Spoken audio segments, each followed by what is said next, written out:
오늘 저희들의 취재와 또 언론 보도에 따르면 쌍방울 김성태 전 회장이 만난 북측 인사가 리호남으로 전해지고 있는데 황정민 씨가 열어냈던 영화 공작의 북한 쪽 실제 모델이었다라는 보도도 나옵니다. 함께 보시죠. 2019년 7월 리호남을 필리핀에서 만나 이재명의 방북을 논의했다라고 검찰에 진술했다라는 보도인데요. 안기부 대북 공작원으로부터 군사기밀 등 전달받은 흑금성 사건, 너무나 유명한 사건이죠. 영화 공작, 배우 이성민이 맡았던 역할이기도 합니다. 북측 인물이죠. 2007년 남북 정상회담을 앞두고 안희정 전 지사, 당시 이제 대통령의 측근 자격으로 정치인 안희정이 비밀리에 접촉했던 인물도 리호남으로 알려져 있습니다. 북한에 뭐 그저그런 이름도 안 알려진 별볼이 없는 인물을 만난 게 아니라 김성태 전 회장이 무려 그 유래 깊은 리호남을 만나서 이재명 대표의 방북까지 논의했다. 그리고 300만 달러를 북한에 전달했다라는 일종의 검찰의 진술인 건데요. 영화 공작의 한 대목 보겠습니다.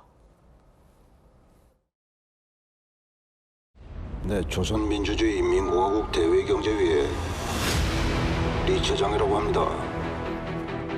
선생을 좀 만나고 싶은데 말이오. 군에서 추방당한 뒤 사업을 한다는 거 당에서 그런 사람을 믿기 쉽지 않을 것이오. 박 선생, 남조선 정발을 넘겨줄 수 있겠어?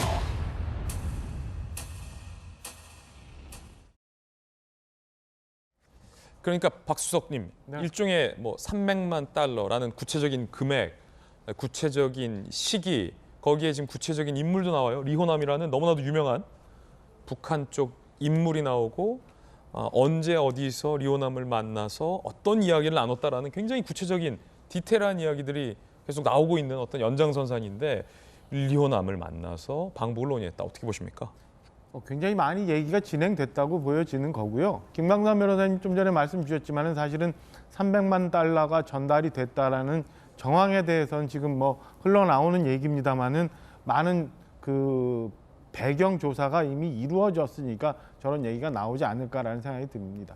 다만 이 건에 대해서는 아까 저희가 말씀드렸던 것처럼 경기도 차원에서 혹은 뭐 김성태, 이화영 이 차원에서 된 건지 아니면 지난 문재인 정부 차원에서도 얼마나 어떻게 알고 있는지에 대해서 답을 줘야 된다고 생각해요. 문재인 정부가 이 건을 얼마만큼 인지하고 있었는지 그렇죠. 아니면 두 가지죠. 새까맣게 모르고 있었는지. 그렇죠. 그러니까 경기도 차원에서 이게 중앙정부와는 전혀 별개로 몰래 37억이라는 돈이 넘어갔고 좀 전에 말씀하신 것처럼 굉장히 중요한 북한에서 인물을 만나서 대화를 하는데 이런 내용들이 중앙정부에 언질이 됐는지 보고가 됐는지 그리고 승인이 됐는지에 대해서 저는 두 가지 경우에 대해서 지난 정부도 이제 답을 줘야 된다고 생각을 합니다. 최근 보면은 북한 주민을 접촉하는데도 통일부의 승인이 필요해요. 그러니까 일반적으로 북한 주민을 가령 뭐 중국 그 베이징이나 단둥 같은 데서 만난다. 인도주의적인 차원에서 아니면 경협 차원에서 만난다 하더라도 신고해야 되고 승인 받아야 되거든요. 근데 이렇게 중요한 대남 공작을 하는 사람을 만나서 얘기를 나눴을 때 과연 지난 2019년도에 경기도 측에서는 이화영 부지사 측에서는 김성태 전 회장 측에서는 중앙정부의 통일부 아니면 지난 문재인 정부 시절에 청와대 승인을 받았는지 아니면 별도로 아무도 모르게 진행을 해서 지금 경기도 차원에서 전 세계가 발칵 뒤집힐 만한 일을 이렇게 완전히 어떤 한 사람의 대선을 위해서 이렇게 일을 벌려왔는지 저는 이재명 대표 측만 아니라 지난 정부 문재인 대통령 측에서도 이 건에 대해서는 이제 답을 좀 줘야 국민들이 걱정하고 우려하는 부분에 대해서 어느 정도 단초라도 찾을 수 있지 않을까라는 생각이 듭니다. 자, 그 질문에 대한 또 반론권을 전재수 의원님께 추가 질문 드릴 수밖에 없을 것 같은데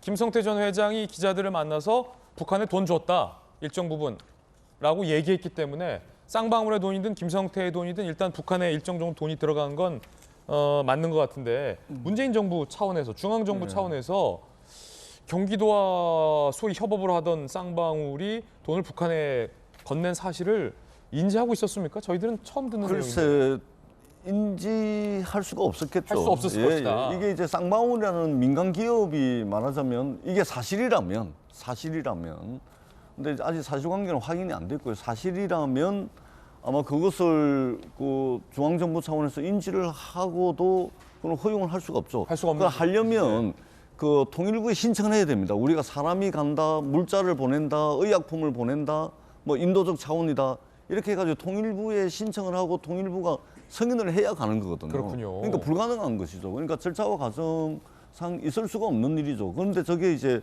갔다라고 보도가 나오고 있는데 일단은 확인을 해야 되는 것이 우선이고 그리고 설사 그렇다 하더라도 제가 볼 때는 말하자면 어떤 기업이 어떤 북한의 광물 자원이라든지 아니면 대북 사업을 선점하기 위해 가지고 한 것인지 아니면 정말로 어떤 정치권에 말하자면 뒤치다꺼리를 하기 위해서 기업이 동원이 된 것인지 지금 여러 가지 이제 추측이 나오는 것이 언론 보도가 나오는 것이고 수사 중인 사안이기 때문에 우리가 그 어떤 것도 뭐 확정을 짓고 예. 추측해서 말씀드리기는 좀 어렵다 이렇게 좀 말씀을 드리도록 하겠습니다. 이제 노파심의 앵커가 한마디만 더 보태면 지금 뭐 여러 가능성들에 대해서 개인적인 견해 주셨듯이 언론 보도가 나오는 것처럼 이게 이재명 대표의 뭐 대선을 위한 방북 프로젝트의 비용을 김성태가 대납해줬다라는 국민의힘 박정하 수석 대변인의 의혹인 건지 아니면 지금 민주당 전재수 의원이 얘기했던 것처럼 민간 기업이 대북 사업에 욕심을 내기 위해서 불법적인 돈을 북한에